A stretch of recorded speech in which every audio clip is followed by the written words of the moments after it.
It's time now, sir. Oh, okay. Okay, got it.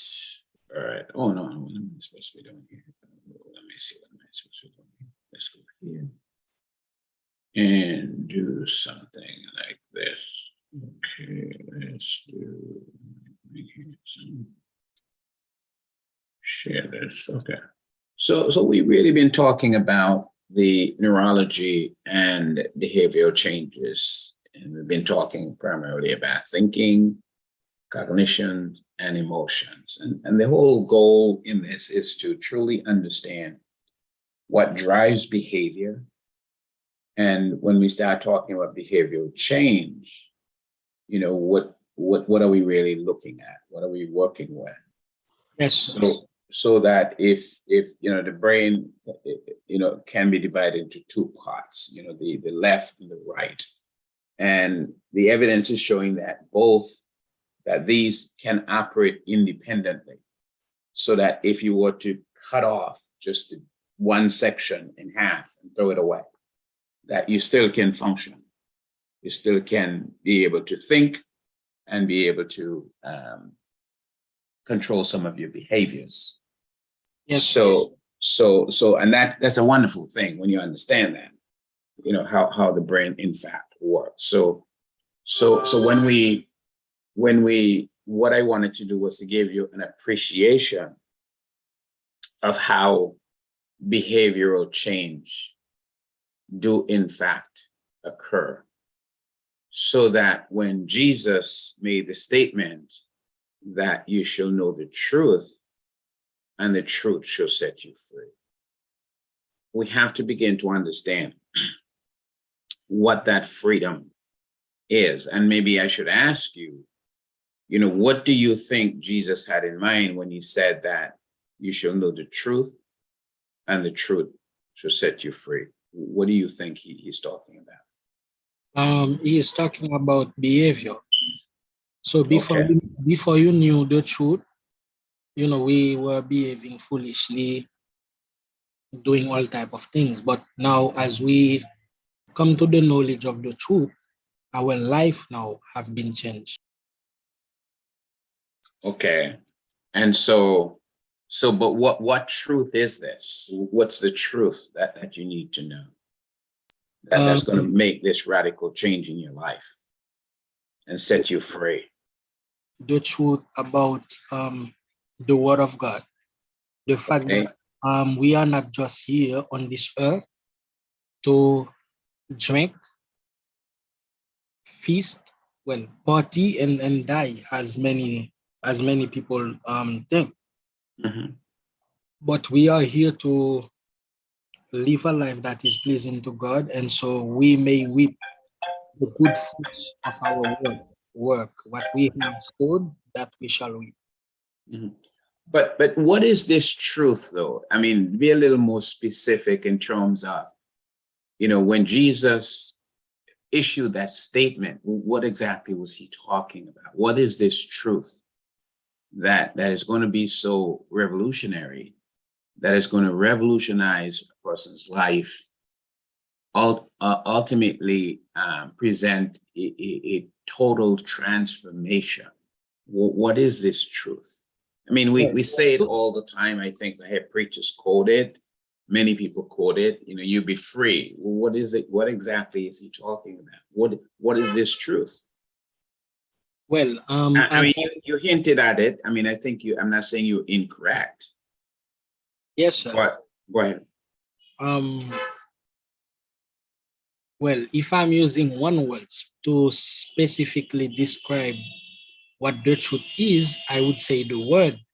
Now, if we are trying to find out what kind of word is that truth, I would basically say that most time people believe that, this is who I am. This is what I was born to be. I just can't change it and all of that. But the truth now, what you are going to find in the Bible is that you can be changed. Like, for example, in 1 Corinthians 6, I believe 10 to 11, it says, now we were fornicators and stuff. So it is speaking about the past. If we were fornicators, if we were drunkards, and so on, it means today we are no longer drunkards. So all these things will help you to understand that your life can be changed. I'm not sure if I'm right, but that's to me the truth. Okay. But what is it? Look at it from Jesus's standpoint. I'm trying to find the verse. Is it 32 that says you shall know the truth and the truth will set you free? Okay. Yes, I think it is.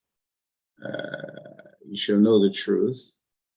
And Jesus said to him, if you continue in my word, then you're truly my disciples. I mean, he makes that statement. And then he kind of elaborated on it in verse, and I'm trying to find the verse actually to put it up here. He elaborated on it by saying that, let me try to put it here. Oh, no, that's not that one. I want it here. Okay, so you can see that verse now, right? Am I correct? I see. What I just put there, you can see it, I'm sure. Now, I want you to understand what I want you to notice at this particular point. Jesus is talking about, where is it? Yeah, right here. He said, you shall know the truth. Right? And as a result of that situation, you're going to be free. Yes, sir. What is the truth? The issue here was that Jesus is, in fact, the Son of God. And so he was saying to the people, if you know who I am, and you internalize me in your life, if you let me be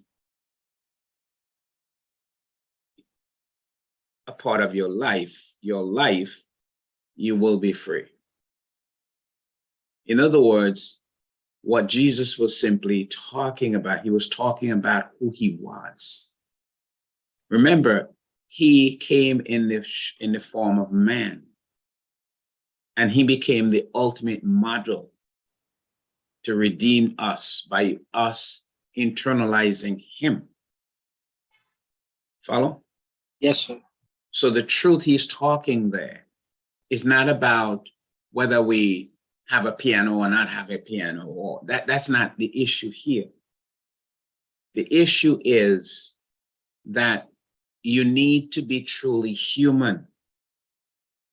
And to be truly human, you have to become Jesus. You have to have, it's become, he is the heir, he's the model. And so man can never be truly human without him. Follow the message? Yes, sir. So basically, Remember, Jesus yes, is the truth. Jesus is the truth, yes. All right. I've thought about it in that way. And that's why I was saying the word as well, because Jesus is the word. Right. But what I want you to see, I want you to break it down to understand. Yes. The reason, remember, Jesus was God, right? Is God, right? But when he came as a son of man. Yes, sir. Therefore, Jesus, became the pioneer. He became the sample. He became the model. And so without Christ, we can never be truly human. So what he was talking about is the freedom there that he's talking about is the freedom to become truly human, the way it was designed by God. Follow? Yes, sir. Remember, man was created in the image of God. That's the reality. Yes. So when Jesus speaks of the truth that will liberate, he's talking about the restoration of that God image in man. Because that God image would make you truly human. So no one is truly human until this truth is a part of who his personality, his storage system within the brain system. Yes, sir. So that's the entire process. So when you look at it from that standpoint, then you begin to understand the magnitude of the task of the first century church and the church today. Yes, sir. That the message is not about not having instrumental music or this or that. The message is how to become truly human as was designed by God. And that is what Jesus was trying to say to Nicodemus. Remember, he said to Nicodemus, you must be born again. Yes, sir. He's talking about the restoration of humanity, the humanness that was designed by God, the way it should have been operating. So something went wrong when Adam messed up, that the whole system became contaminated. The whole system was destroyed. So a person who is not a part of this is in essence not truly human. I mean, it is true we talk about humanity in terms of a secular way, try to define it in terms of distinguishing ourselves from the animal world. Yes, sir. That's how we try to define ourselves. But truly, we still are part of that system if Jesus isn't planted. And to plant Jesus in the person, you're talking about the brain system. You're talking about the neurons. You're talking about the storage system, where Jesus and your spirit can collaborate together automatically. An automatic response, which is the total transformation. Yes, sir. That is why once this installation happens, then the Bible describes this as you being a babe in Christ. You start out as a babe. To be a babe, you've been born again. But understand that the baby stage is that the brain has to be trained, the storage system and the neurotransmitters, how they operate. All of that has to be reshaped. And the way that is being reshaped is by, first of all, the parenting, right? The home that you grew up in, that helped to sort of, build that system up. You remember, I think it's Hebrews, the writer says, by this, I have a lot to say to you, but really you don't understand. By this time, you ought to have been teachers. Yes, sir. I think in Hebrews but 5. Hebrews 5. Yes, sir. It said you need the elementary things again. In 1 Corinthians chapter 3, he talks about, when he was addressing the issue of division, he says, look, you're still fleshly. You're still part of the animal world, essentially, with this divisive behavior that I'm seeing. You're not mature. You have not grown up. The new life has not taken hold. It should have been by now, but I can't speak to you as mature individual. I have to speak to you as worldly people. And what I wanted to connect that to this process is understanding the neurological process in terms of behavioral transformation and behavioral change. How does that happen? Hence, that's why we use tools like strategies like getting members to read the scriptures daily, getting members to start praying together, getting members to start having fellowship together, getting members to begin to identify and self-reflect and self-analyze their behaviors. Replacing habits by new habits. Right, replacing new habits, and those habits though are stored. Remember, which we talked about. Well, we're probably going to, if we, we may talk about it later in terms of the where those information are stored in the ganglia. Okay. In the back. Remember, we talked about that. We talk about when those areas go bad. That area in particular, you can have Parkinson's disease and stuff like that, which is really mobility and memory system that shutting down. Yes, sir.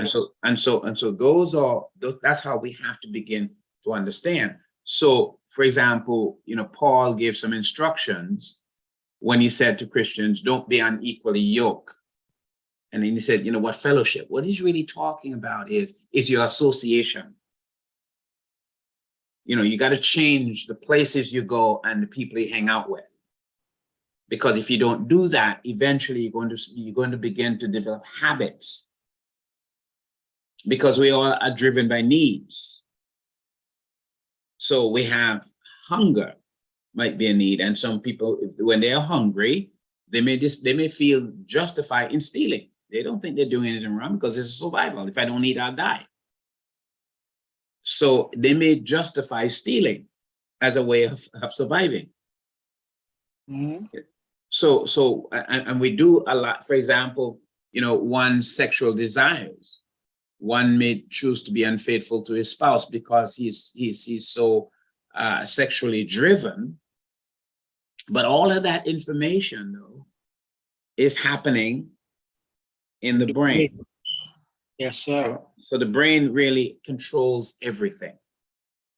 Sometimes we talk about the heart, and sometimes when we talk about the heart, you got to have heart. We're talking about the chest, the thing that pumps the blood, Yes, sir. And sometimes sends a wrong message, but I think people understand. I guess they're talking about the softer side of you, I guess, the emotional side of you. But the emotions, the thinking and everything doesn't happen in the chest, it happens in the head. Yes, sir. And that's where, I want you to develop a greater appreciation for that. That's why I'm spending a little time to talk about all of this. Yes, sir. Okay. Any question? No, sir. So the in the old world, the old philosophers kind of divide up the mind, the body, and spirit. Energy will kind of like separated. But maybe later on we'll talk about Einstein and the contribution that he has made. That might help us to understand, because what Einstein basically is saying is that the mind and the body are really interwoven. They're connected. They're not separate things. That's why the Catholic today have a hard time with their priests getting married, because they believe you can't have, there's a negative impact if you try to combine the body and the spirit together. They can't go together. So priests should not be engaged in sexual activities and marriages and stuff like that. Well, they say so. But they don't practice it. Is that where you're going? Yes, sir. Because based on what I'm studying, either I believe in apologetics, the celibacy thing in the Catholic Church causes a lot of problem, in the sense that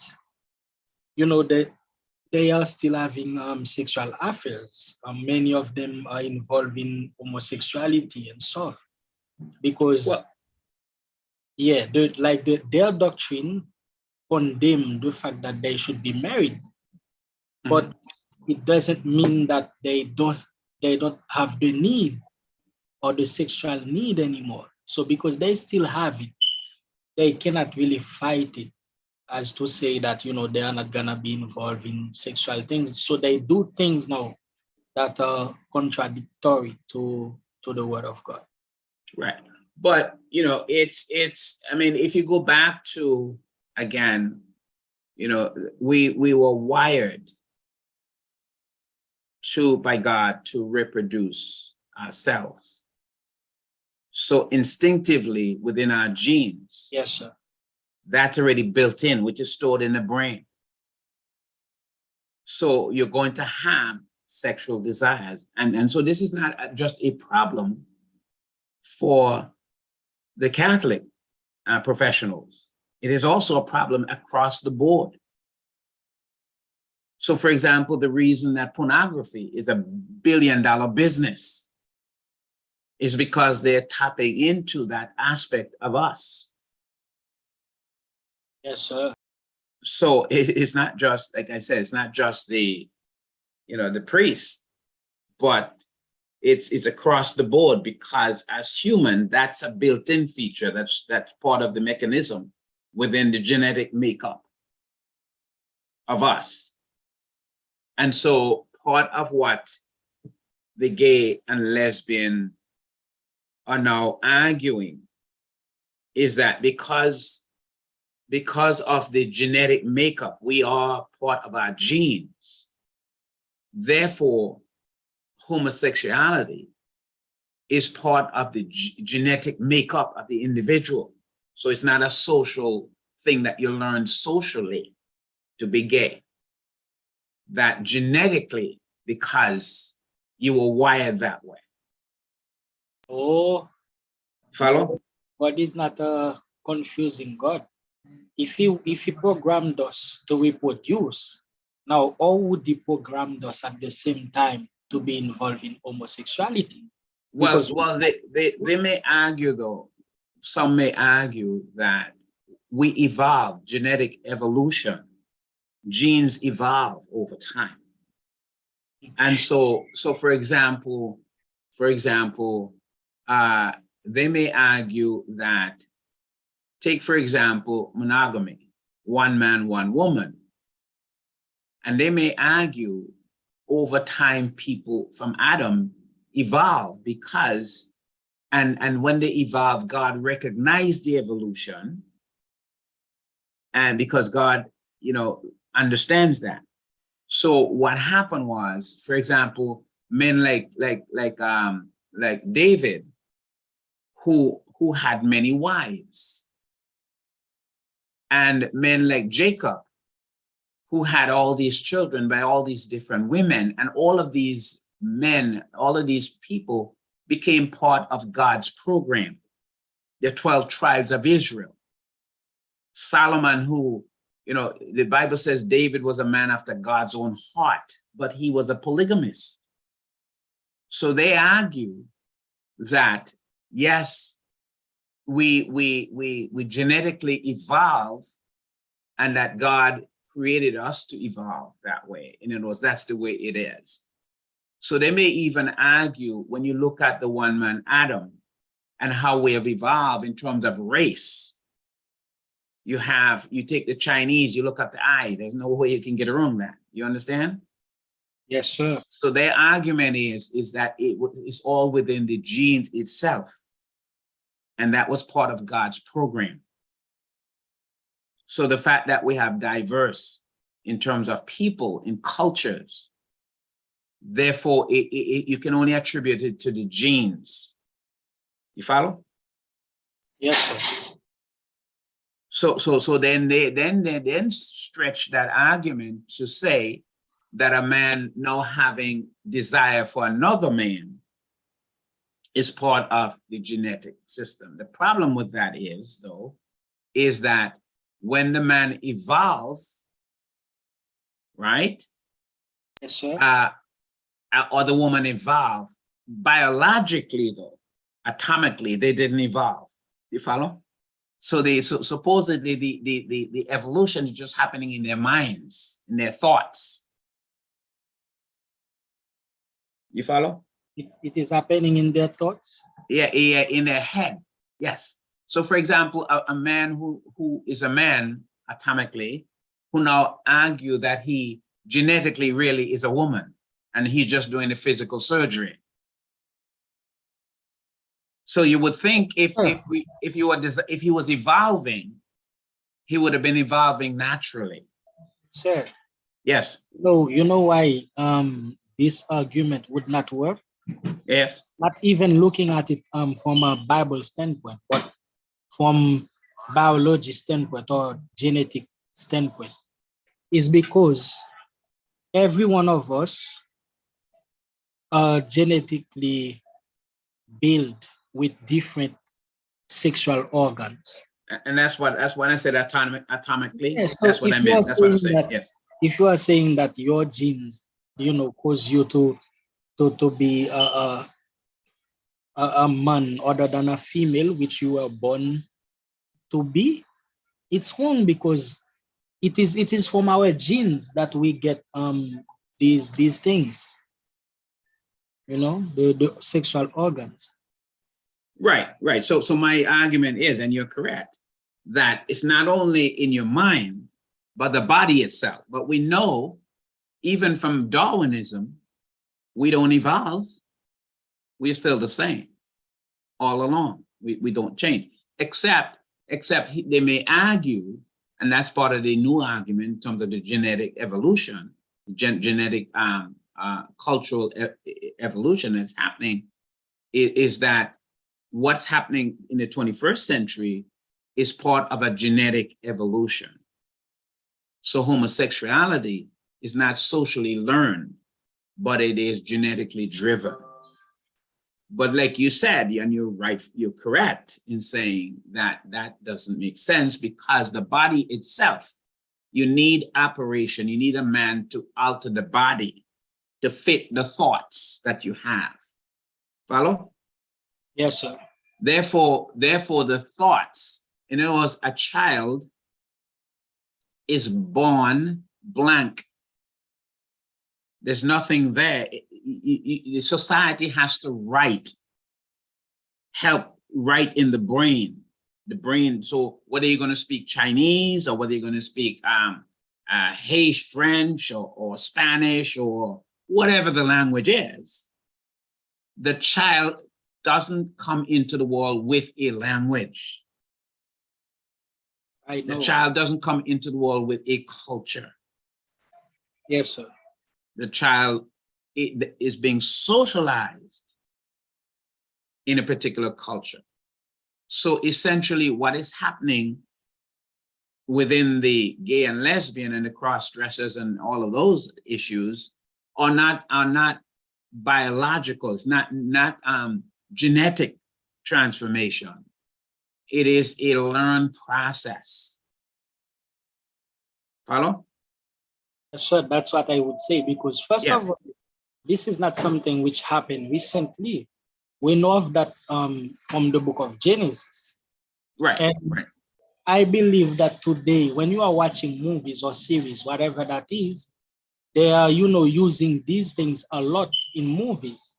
So now maybe the little child who is growing up to watch these things in the TV may have in his mind that, well, this is normal for two women to be married, or for, Right. for two men to be married. So they are teaching them that through TV shows and everything. So it's already being normalized. It's legalized. Yes, sir. In the United States and in many countries. So now that it become illegal, but it is not. The point that I'm making is that is not a genetic issue, even though a lot of the genetic scientists are in essence making that connection. So there's a lot of research being done on that. Now, my question would be though, what are they being driven by? What's been driven by? What are they being driven by? There must be a reason behind it. Well, no, it's the culture, bad behavior. I mean, people like to glorify their bad behaviors. And they find, one of these days, someone may argue that their preference is to cohabit with their dog. And then if you have enough people saying that, they can get it in the books and they can legalize it. Yes, sir. Just like, for example, sprinkling as a form of baptism, that's a social phenomenon. When I say social, what I mean is that is something that a group of people decided. As a matter of fact, it was a very small group of people who decided that. Okay. And to this day, it is now in the Webster's dictionary, any major dictionary, as a definition for baptism. Yes, sir. So that's that, in my mind, that is more a cultural evolution. Has nothing to do with genetics, has nothing to do with, any of that stuff. But rather culturally, Catholics who have been culturalized within that religious institution have come to accept sprinkling as a norm. And it's a norm now, but it's never, you have to understand that once upon a time there was a first sprinkling that happened. And I think it was either 1113 or 1311, I don't remember the date, but at one point there was a first child, one person, who was sprinkled. Yes, and sir. Then from henceforth, it became part of our culture, part of our system, within that particular organization. Yes, sir. And so what we are seeing here, that there is a cultural evolution that is happening. And that cultural evolution is having an impact in our sense of value and our sense of morality.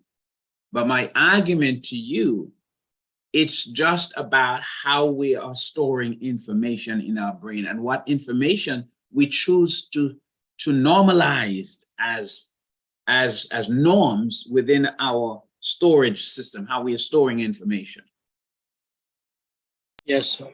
So the reason that you will speak up against sprinkling as a form of baptism is because you, in your memory system, you have stored information there that says that immersion is the correct way and sprinkling is incorrect. Yes, sir.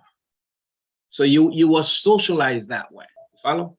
You were taught that. But when you were born, you have a blank slate and somebody wrote on it and keep writing on it.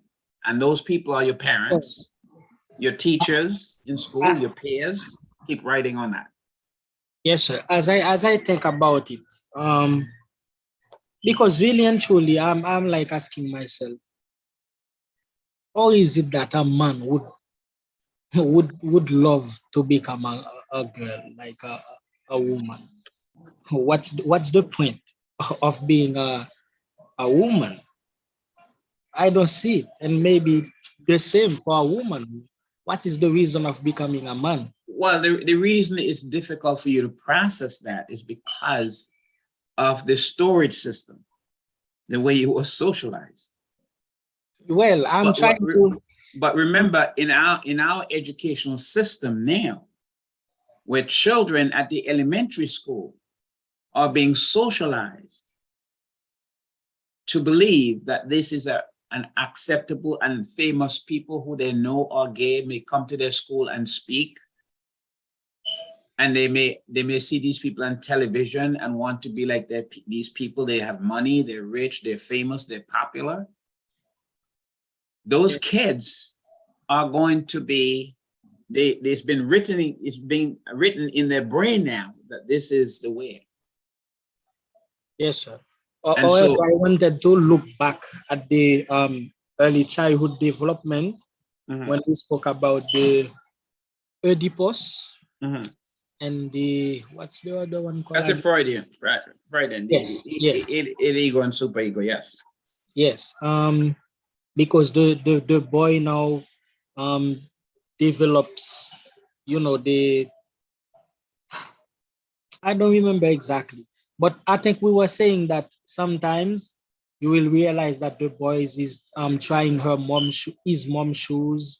Yes, because he wants to be, that's a role model. If a boy grew up in a home where the mother is the dominant feature, Yes. And mom is sitting at the mirror putting on his makeup, and he's there and he admires my, he may start putting on makeup to him. Mom may even put makeup on him and laugh about it, become a big joke. Yes. Yes. Or he may try to put on mom's high heel shoes until he fall on something, you know, and everybody in the room is laughing. It's so funny. Yes. Yes. So that's why I was trying to go back to in order to understand the reason why. Maybe all of them do not do it for that particular reason, but some of them for sure when they were younger or just a child, they were like imitating maybe if it was the girl could have been imitating the father, or the boy was imitating the mother, and they grew up with all these things in them. I in my practice, you know, I have adults who are stuck because the younger girls growing up, you know, had a sexual attraction to their father. And so they're crippled psychologically. Okay. And so now they were jealous of their mother. They developed a bad relationship with their mother, you know, and we have boys, the same thing too, who are early became sexually attracted to their mother. And Yes. so no man can ever get close to their mother. And it Yes. becomes a real problem. So these are real issues though, because the system can go wrong. A lot of things can happen. But what we need to do is to say when things go wrong, we need to say, this is not normal. This is dysfunctional. Let's try to get you back on the right track. But what society today is saying, there's no need to get back on the right track because let's legalize this behavior and make it right. You know, one of the sad thing, I think, you know, I know a lot of African Americans worship Obama. They think he's one of the greatest things this side of heaven. Now, in my estimation, he's an abomination. Okay, sir. And a very evil man, wicked to the core. I mean, but many Christians, why, sir? Because he was one of the persons who said he learned that the gay and lesbian issues are correct, and his daughter helped him to understand it. And then he started pushing and changed the laws in this country. Oh, okay. He was the one who did this. Yes, he was the president of the United States. Okay, sir. I thought it's because people are worshiping him. If people no, because and that's the hypocrisy in Christianity. That's the hypocrisy in Christianity. Because you would be surprised, even in Jamaica, many of the preachers still speak of this man as how great he is. Okay. Follow? Okay. And the only reason they think he's great is because he's Black. They don't look at his content, of his character. Okay, sir. Well, I never knew he was pushing laws for these things. One of the reasons that what's the guy's name there? What's his name? The ex-president. Trump. Yes, sir. One of the reasons that Trump won the election, it was for those very things. People don't understand, even though he was not a good man, okay, and may have even hated Black people. The Black Christians felt like, you know, you can hate me if you want, but you know what? We want a man who's going to say to us, abortion is ungodly and wrong. Okay? Okay, sir. Remember, you see all the laws that changed in the United States where abortion is illegal now? Well, I did not know. I thought it was legal. It's the Supreme Court, because Trump, we owe Trump for that. Okay, he was the one who did that for us. Oh, okay. So I hear Christians even say the man was a hypocrite. Even when he had the Bible in his hand, the Bible was turned upside down. I don't care whether he was a hypocrite or not. I didn't want him to change the law. I want him to make sure that he put a judge in the Supreme Court that believe in God. Yes, sir. So that's why people like me, they couldn't vote for Miss Clinton, because Miss Clinton was going to further Obama's agenda, which is Biden. That's exactly what Biden is doing. You know, Biden is saying, trying to overturn the abortion issue so that abortion can become free again. Abortion? Yes. Oh. You understand? But you see, if you do a survey in Jamaica among the Christians, you'll notice that they all hate Trump and they all love Biden. Okay, and they all love Obama. And then they get up on the pulpit and say that homosexuality is an abomination, abortion is an abomination. But guess who they're going to vote for? Biden. You follow? It doesn't make any sense. You follow? I understand. But that's what I'm trying to say to you, is that people are biased based on the information that they store, who they are. So Christianity means nothing to them. Absolutely nothing. They speak it, but they never practice it. Yes, sir. Because if you're a child of God, there's no way you can vote for Biden. There's no way you could have voted for Miss Clinton. There's no way you could have voted for Obama in the second term. You follow? Yes, sir. But chances are, in this country, Biden may win again, because Biden is saying that the persons who we need to have abortion available to everybody. And there's enough people in this country that believes that and want that. Yes, sir. And members of the Church of Christ will be, well, let me put it this way. I think down south, the whites will never do that. It's states like New York, because New York is really not a religious state. Okay, sir. But that's the kind of situation that we need to be making the connection between habits and what information that we're storing in our brain, and how those information drive us to make decisions, and we become blind and short-sighted. I think it's 2 Peter chapter 1 verses 9 says you're short-sighted and blind, basically. We can't make decisions. We don't know what's going on. And even if we do, it doesn't really matter. Well, sir, the truth is, I've never voted before, and I don't think I will as well. I'm not sure. You will one day. But, well, I'm not so sure. Okay. I'm not so sure. But the truth is, most of them who are like in election course are not truthful. It's like you are just voting a lie, because they will say things which they don't even intend to do. They just want you to feel as if, well, they are going to do a lot, so that you may go and vote for them. Right, but you have to, though. You have to make decisions. There are some basic issues. You know, for example, like many Christians knew that Trump wasn't a person of character, knew that he was not a decent, nice man. However, they felt that having a Supreme Court judge that will say that abortion is wrong was more important to them than Trump calling them nigger or Trump don't care about Black people. You follow? You know, they were saying being right with God was more important than putting money in my pocket or someone liking me. Yes, sir. So that's kind of how Trump got into office, because of those issues, essentially. But he's not really a nice guy, to be honest with you. He's not a nice guy. You follow? Yes. It's not a nice guy at all. But the point is, sometimes as Christians, we have to look out for decisions that are not, for example, look at our children right now in the United States, where they're being taught in the school that homosexuality is right.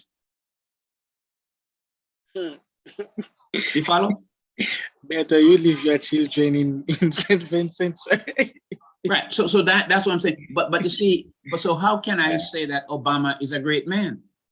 How can I? Doesn't make any sense to me.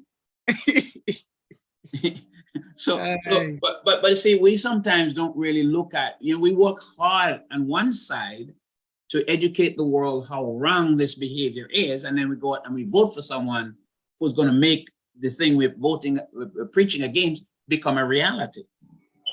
Yes, sir.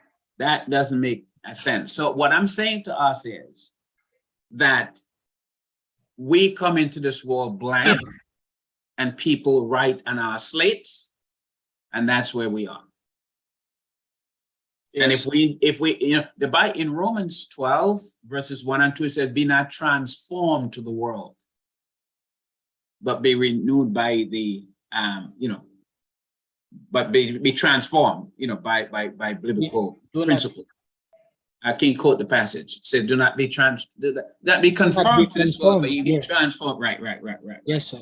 But that's a brain, that's a neural activity. Yes, sir. That's a brain activity that happens. Yes, sir. And so we can't, one of the reasons that John the Baptist lost his head was because he said to the tetrarch that you took your brother's wife, and that was wicked. You can't take your brother's wife. Nastiness. Yes. And it was the wife who sent the message, tell her daughter, to the stepdaughter, yes, to demand the head of John. Yes. And so, John could have kept his head if he had remained silent and kept his mouth shut. Yes, sir. But he didn't, and he lost his head. So well, I think we're facing the same challenges today. We are facing the same challenges today. Yes, something will happen. Like, for example, I believe if you go on the social media and you post a video talking against homosexuality and so on, they will probably block your account and if they will. But not only that, though, in some countries you may be jailed, or you may be a lawsuit, like churches here in the United States are now getting special insurance against that. Because if two gay men comes to the church and ask for you to marry them, and you were to say, I cannot marry you because you are living in sin, they will sue the church and take the building. Well, then better. Well, these things are challenging, sir, because I was going to say better I don't become a marriage officer now. But what about the Christians who want to be married, though? But then so now we're training ministers now to say, well, because of my calendar, I really have no time at this particular time, or, but you have to be very, very, very careful how you turn them down. Okay, sir. But they can't run and go pull your Bible out in Romans chapter 1. Because then there'd be a lawsuit involved. So we just added, I think it's like we had 4 million. We had, I think it's 2 million we had. No, I think we up to 4 million insurance, just for that reason. What, sir? 4 million to insurance in case somebody sues. Or in case somebody get into prison for that, or what? No. In case someone comes in, a gay and lesbian comes in and asks, or they come in the audience and the speaker was preaching against gay and lesbian, and one it happens to be in the audience. Okay. That would be discrimination. And so they will sue you. And they'll win. Okay, so which means that the money is there ready to. Yeah, so we pay for the insurance. Yeah, we have the insurance to cover that. Oh, okay. If anything happens, you just pay for it. Yeah, the insurance will pay for it. Yeah, we pay monthly for that insurance to cover any speakers who come in the pulpit and stuff like that. Jesus Christ. But that's where we are. So when you talk about, what's going on here, we need to understand how urgent it is for us to begin to preach the gospel and to get out there and follow. Jesus said, go into all the world and make disciples. And for whatever reason, we've slowed down. And I think part of the reason because we don't have enough money to do what needs to be done. I think the gay and lesbian have more money and they're able to put more. If you notice on the TV programs now, you see programs with two men kissing. Yes, sir. I mean, come on, because they're able to do this. Yes, sir. Well, our time is up, sir. We are gonna have to leave there. No problem. No problem at all. All right, sir. Okay. Have a great chapel. Yes, you too. Have a good day. Bye-bye.